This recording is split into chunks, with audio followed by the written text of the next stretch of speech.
कर्तव्यम् दैवमान्विकम्।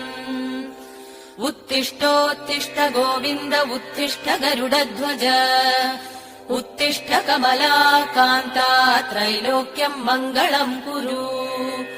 उत्तिष्ठोत्तिष्ठ गोविन्द उत्तिष्ठ गरुडध्वज उत्तिष्ठ कमलाकान्ता त्रैलोक्यम् मङ्गलम् कुरु। मातः समस्त जगताम् मधुकैटभारे वक्षो विहारिणि मनोहर दिव्यमूर्ते श्रीस्वामि निःसृत जनप्रिय दानशीले श्रीवेङ्कटेश दयिते तव सुप्रभातम्।